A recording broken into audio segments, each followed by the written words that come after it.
Sejumlah figur yang digadang-gadang akan maju pada Pilpres 2024 mendatang mulai memperkuat jaringan. Di Makassar, tim relawan Menteri Pariwisata dan Ekonomi Kreatif Sandiaga Uno mendeklarasikan diri siap mengawal Sandi pada Pilpres 2024 mendatang. Tim itu diberi nama Relawan Kawan Sandi.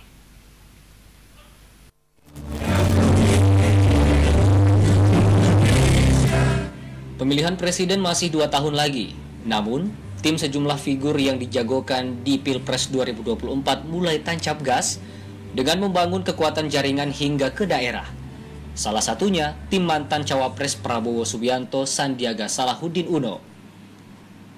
Pada Rabu pagi, sejumlah warga dari lintas profesi, agama, dan suku mendeklarasikan diri dan dukungan untuk Menparekraf Sandiaga Uno yang dipusatkan di Kampung Pautere, Makassar.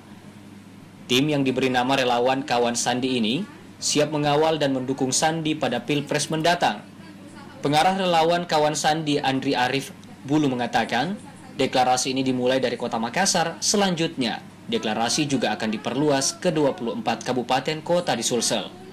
Tim Relawan Kawan Sandi mendorong agar Sandi tak lagi maju sebagai cawapres, melainkan calon presiden. Namun, sejauh ini tim belum bisa memastikan siapa sosok yang paling pas untuk disandingkan dengan Sandiaga Uno. Masing-masing akan mencari kliknya di mana, gitu, linknya di mana, siapa dengan siapa. Tapi untuk saat sekarang saya kira masih terlalu jauh untuk kita menentukan siapa pasangannya. Pak Sandiaga dengan siapa, Pak Anies dengan siapa, yang lain dengan siapa. Tapi untuk saat sekarang itu, biarkan ini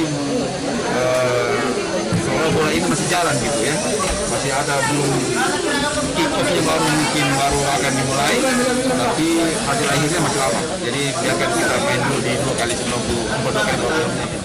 Deklarasi ini diakhiri dengan aksi sosial berupa pembagian paket kebutuhan sehari-hari seperti sembako, masker, dan hand sanitizer.